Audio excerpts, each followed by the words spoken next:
All right, this station is about questioning and specifically taking a look at some of the things that I use in the classroom for questioning. But before we get going, I want to make sure we spend a little bit of time about why it's important that we ask questions.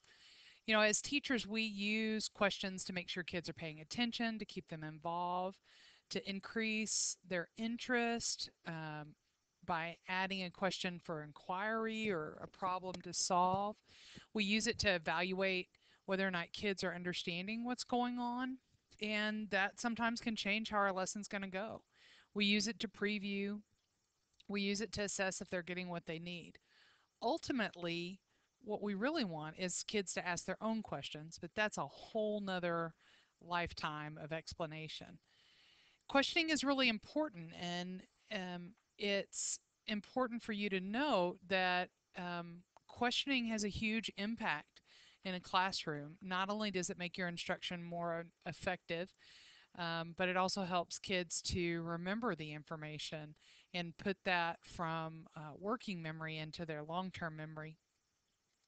And so it's important that you take a look at each aspect of your questioning and try to tweak it just a little more. Now, questioning in and of itself can take a really long time to get done and prepare for any one class. So I would encourage you just to focus on one aspect of questioning this year and decide that that's what you're going to improve on. So one year I decided that I was going to focus on changing up calling on volunteers and non-volunteers. So there's a couple of reasons why this is important. Well, there's actually more than a couple, but the couple that I'm going to remember. So if you call only on volunteers, then your lesson goes faster, of course, because only the kids that are understanding are volunteering and you're communicating with just them. But the underlying problem of that is that kids believe smart kids are just smart and they were born that way. They don't understand that smart kids are smart because they ask more questions than kids that aren't quote smart. And if we can train our kids to understand that questioning and asking questions is actually a very healthy and productive part of being a lifetime learner, then that's a huge step. Unfortunately, as a teacher, sometimes it's really easy to get caught into a rut, and the volunteer calling on volunteers is a problem. If you think that you are calling on non volunteers and volunteers, and you have no system in place to hold yourself accountable for it, chances are you're not doing it. And for sure, you're definitely not calling on every kid within a class period or even sometimes within a week. So, volunteer is easy. You just call on kids when they raise their hand. It's the non volunteer part that gets a little tricky. There are lots of different ways that you can call on kids non volunteer. Now, all of these samples are out in front of you. So, if you want to look at them, lift them up and look at them while I'm talking about them, you can. I just wanted to go ahead and just talk through them. So, the first thing is to have a cup for your kids and just have their name on the toothpick and then, I mean, the popsicle stick. And then you pull that popsicle stick out, and that's the person's name that answers the question. And you can put the stick to the side of it, or you can hold it in your hand, or you can hold them in your hand and then put them back in the cup when you've called on a kid. Obviously, once you've gone through all the popsicle sticks, you've got it. Now, this is probably one of the most simple way to do the popsicle sticks, but you can do student names and then put different colors on the popsicle stick. So one end of the stick would be colored red and the other end of the stick would be colored green, and it would have the kids' names on it. And so what you would do is if the red were up, then that's somebody you haven't called on. And if the green is up, you've called on them. So let's say you can see that toothpick right there says Maxwell. I keep calling them toothpicks, I'm sorry. Popsicle stick that says Maxwell. So let's say I pull it out because it's got red on it. I know I haven't called on Maxwell. I call on Maxwell, then I take it and turn it over so that the green is up and I put it back in the cup.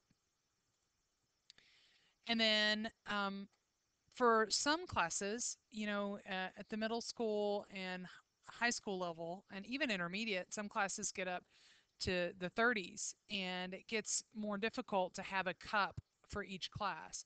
And so I've seen teachers do the same process, only they use um, desk numbers. And so this is an example of desk number with no color. Notice that you're writing the 5 or the number of the desk on both ends of the stick so that it's easier. Otherwise, you're going to pull the stick out and try to fumble and figure out which one it is. Just put it on there as many on each side and you'll be fine. And you can do that same concept again, only this time with two colors. So here, the red ones have not been called on and the green ones have. I stink with popsicle sticks. I've tried every way possible to use popsicle sticks, and I'm just too clumsy, and I just spill them all the time. And so what happens is I end up with popsicle sticks everywhere at some point in the year. So I abandoned them, but I still wanted to be able to call on kids. And so instead, I moved to a card system. Now you can see here, it's just a little 3x5 index card box that I bought, and I've got it sectioned off by class period. And so everybody that, for example, is in first period, then their card is stored behind the first period slot. And then I can either flip through and call on individual kids, or I can pull them out and hold them in my hand and scroll through them, which is what I usually do. I have sometimes whenever I need to keep track of some information, but I don't have time to put it in Eduphoria real quick. For example, if I've got a kid who's having a repeated behavior issue as far as following an expectation, let's say, for example, cell phones, then I might pull this card out and document on the back of the card when I had what conversation with the student so that when it comes time to move it to a step further, either a parent phone call or a referral, then I've got that listed somewhere. And it's real easy to pull that card out and document. Now, there's nothing magic about the cards. I have the kids do these on the first day when they come in. So this is their bell work on the first day of school. And so I tell them to print their name in the middle. You'll see that that's the same in all three cards. And then I just, whatever corner, I use each corner to have them tell me something. You'll notice that class period is in the upper right hand of every corner. That helps me keep them organized. And if they do, for some reason, spill, then I can easily put them back together. You can get a lot of information. You can learn from your kids very quickly who's an extracurricular, what their favorite subject is, if they have any concerns. So we're just going to look at each card closely. So here I'm going for what kind of events are you a part of that I need to make sure I go see. And then this any concerns you have, you'll get a lot of interesting stuff. I'm a math teacher, and so they'll say, I hate math, I stink at math, I never do my homework. Um, but occasionally you'll get a really good piece of information like I need to sit at the front of the room, I'm able to focus better, and those are things that can make your year go much smoother if you know ahead of time. Here, I'm just asking favorite color, favorite subject. Again, just giving me an idea of what my kids are, what they're like before I really get to know them. Now, this year, I'm going to ask for their email address. It is in the system for most students, but I teach high school freshmen, and they haven't all figured out that they need to have an email address yet and it in the system. So I'm going to ask for their email address to make sure I have it. I'm also going to ask for their phone number if they have a cell phone. That again gives me a quick way if I have something missing or somebody didn't turn something in, then I can literally call them. Or I can call for a positive phone call, but we'll talk later about that. Also, if you don't want to store them in the bucket, that doesn't just work for you, then you can take them by class period and put them on one of these clips and store them on your board. And that also works, and I've used that in the past. That way, if I'm up teaching and moving around, I see them and it forces me to stop and remember to call on non-volunteers. I want you to stop and think about how you're going to make sure that you call on volunteers and non-volunteers this year.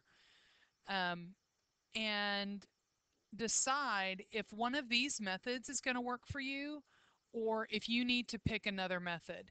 If the answer is you need to pick another method, then I want you to stop and force yourself right here to come up with what that routine and procedure is going to look like.